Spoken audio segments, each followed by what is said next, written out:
Hey guys, Sean here and welcome to the F1 Word. So it is that time of year again. We are gearing up for pre-season, which seems like the perfect time to do my 2019 predictions. Now I'm going to do these over two videos. Today I'm going to predict how I think the Constructors Championship will finish, and then later in the week I will do my top 6 in the Drivers' Championship and who I think will come out on top in Formula 1.5.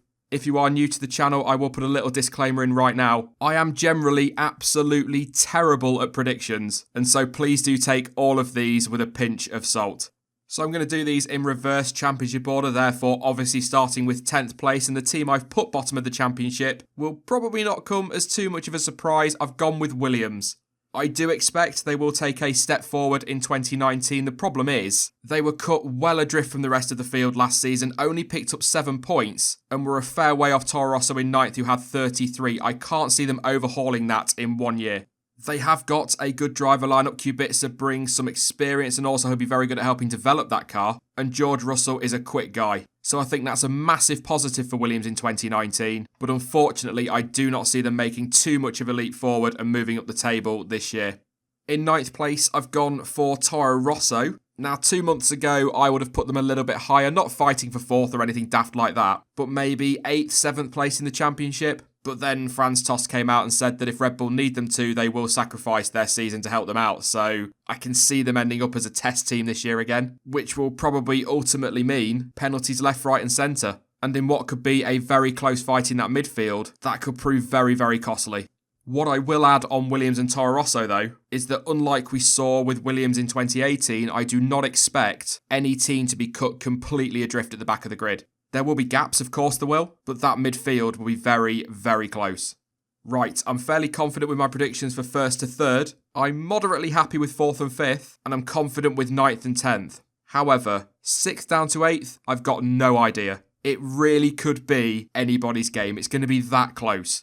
I'll be completely honest about this. I've probably changed my prediction for these positions 3 or 4 times already. So I'm at the point now where I just kind of have to go for it and put them in some sort of order.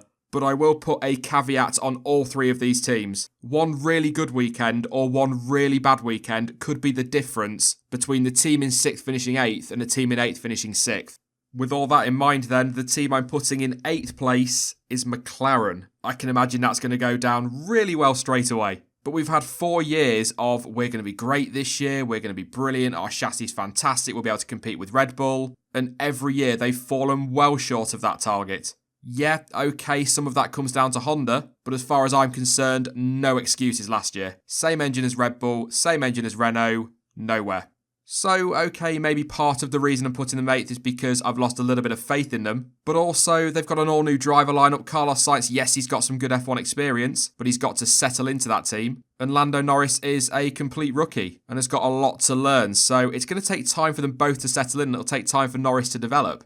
And McLaren themselves have very much changed their approach this winter. Rather than talking up their chances, they're now looking at the long game, maybe even with an eye to 2021. So I see these next couple of years as transitional periods for McLaren, but I will add that I do expect them to make a big step forward this year. The problem is a lot of the teams that were around them last year will also make big steps forward. But as I said just before I got to McLaren, they could easily end up 6th if they have a couple of good weekends.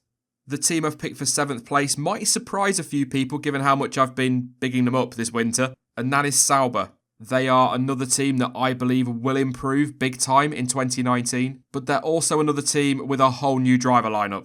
Okay, Kimi Räikkönen does bring a lot of experience, been in the sport since 2001, and he really will help them to develop that car. But Giovinazzi, although he has had 2 races in Formula 1 previously, is for me coming into this season as a rookie. And so just like Lando Norris, just like George Russell, he's going to need time to settle into the sport and to find his feet. And with that midfield fight being so close, as I've said probably 100 times already in this video and we'll say 100 times more, that could prove very costly come the end of the season. I just feel like Sauber are one of the real unknowns this year because they developed so well throughout 2018 and their second half to the year was impressive. So if they've continued to develop that well through the winter, who knows, they could well end up being best of the rest. But in my opinion, there are 3 teams better placed to finish above them in this year's championship. But they are definitely a team to watch, and you cannot write them off. But then I suppose you could probably say that about any team in the midfield.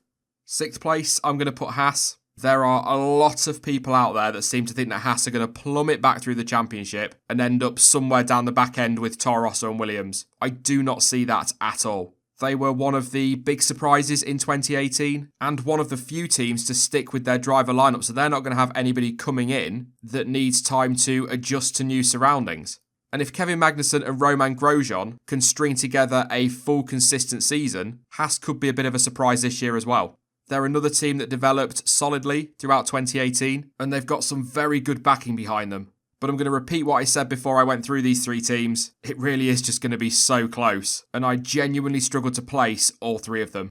I suppose it's time to move on to the battle for the Formula 1.5 crown, as it seems to be now known. And just quickly before I name my teams in 5th and 4th place, do not think for 1 second that I am writing off any of the teams I've already mentioned. There are so many question marks over this season with driver changes and rule changes. I could be completely wrong with this. Let's be honest, I probably will be completely wrong with this.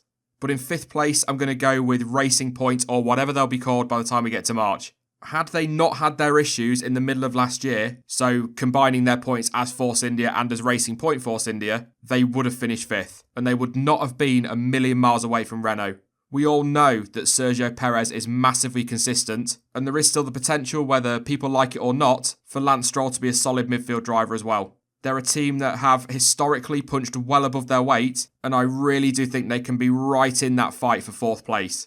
I suppose they are another team that are a bit of an unknown. I mean, although they are basically the same outfit, they are officially pretty much a brand new team. But one big difference between Force India and Racing Point is that Racing Point have got some very good money behind them now. So I fully expect they will be one of those teams on a very steep development curve throughout 2019.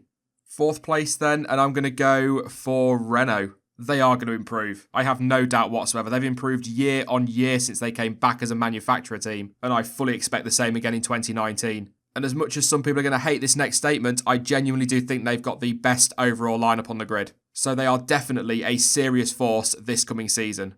However, I do not expect Red Bull and Honda to struggle quite as much as some do.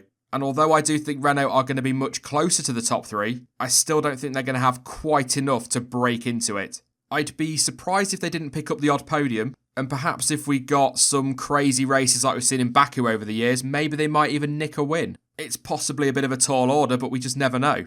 The thing is, though, the reason I'm not going to place them any higher, and the reason I've got some confidence in Honda, is that, as I've said in a number of live streams recently, Honda have only got to be within a couple of tenths of Renault per lap in terms of the power they've got, so the Red Bull chassis, for me, will more than likely make up for that power deficit. And I'm sorry to Renault fans for saying this, but the gap between them last year was almost 300 points. There is going to need to be one hell of a cock-up from Honda, in my opinion, for Renault to be able to jump Red Bull. But I'm very confident that, although the gap will close, the Enstone boys will still be best of the rest. I mean, I was talking about who I thought was going to finish 4th and ended up revealing who I expected to finish 3rd, but I think that's one of the battles that most people are looking forward to seeing this year, Renault versus Red Bull. So, I suppose to confirm, I'm going with Red Bull in 3rd place. Here we go then, who do I think will take the Constructors' Championship in 2019? There is no doubt in my mind that it's going to be very, very close this year. But the team I'm going to put in 2nd place is Mercedes, and so therefore I'm backing Ferrari to take the Constructors' Championship this season. Okay, so I do have my reasons, and I've just got the feeling that Charles Leclerc is going to be more consistent for Ferrari than Valtteri Bottas will be for Mercedes. Before anybody asks, yes, I do expect Vettel to bounce back this year, and I get the feeling that him and Lewis Hamilton are both going to be massively consistent and picking up the wins they need to for their teams, which means it's all going to come down to the second driver, if you like. And I don't want to say too much on the drivers, because obviously later this week I'm going to do my driver predictions for 2019, but Bottas had a really rough year last year and has taken even more of a kicking in the winter, and so that's going to have dented his confidence massively, whereas Charles Leclerc arrives at Ferrari probably brimming with confidence after a very good 2018 and being given his chance with one of the best teams on the grid, and I think that could be absolutely crucial this year. But as I just said, I genuinely do believe that this will be so close between Mercedes and Ferrari. And I suppose in some respects, the same as what I was saying about some of the midfield fights, a really good weekend for Mercedes might see them just beat Ferrari and vice versa. But to confirm my predictions and going with Ferrari for the title, Mercedes in 2nd, Red Bull 3rd, Renault 4th and Racing Point in 5th. I reckon Haas will end up 6th, Sauber in 7th, McLaren 8th, Toro Rosso 9th and Williams will be in 10th place.